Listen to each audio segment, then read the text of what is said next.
Hi guys, i-share ko lang sa inyo yung experience ko sa data recovery. Experience!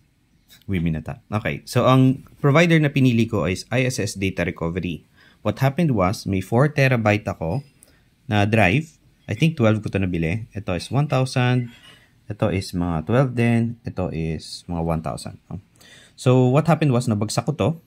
Right? Nandito siya sa ori ko. Nabagsak.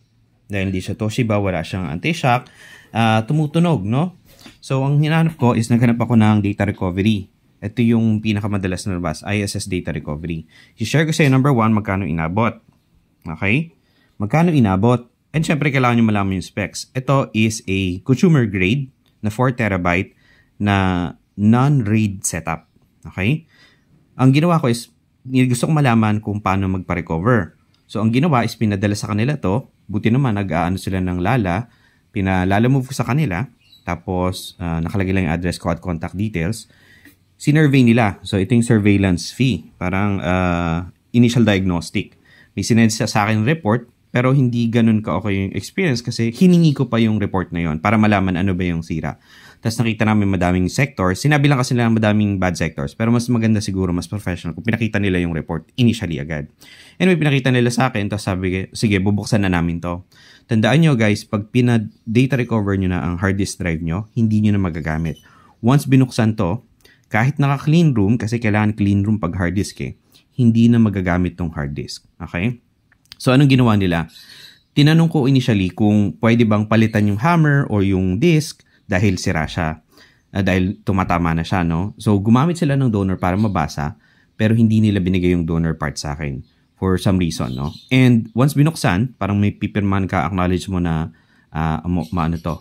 Long story short, na-recover nila yung data fully. Okay? Masaya ako sa trabaho nila. Wala akong RAID, hindi to like naka-split drive, no? And then, pag nagawa mo yun, kailangan meron kang paglilipatan. Okay? What happens is, so after ma-recover nila, so by the way, na pinaayos ko to around December, okay? Nagsimula ako mag-communicate sa kanila mga like 2-3 weeks before. Tapos, nakuha ko ng January. January ako nagbayad. Pero nakuha ko afterwards, no? Or parang halos the same din. Para lang malaman nyo, was it worth it? Yes, kung kailangan mo talaga yung data mo, no? Ako kasi yung data ko since 2006, 2007 or earlier, andito yung data ko. Sometimes better pa na mag-cloud option. No?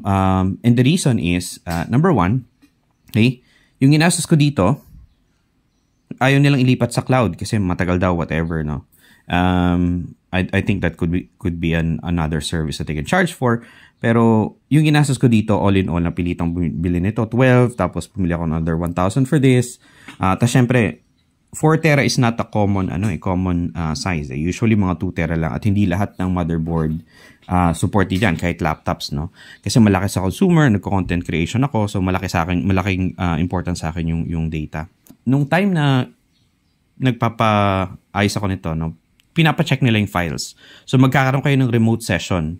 Any desk at ang gamit nila.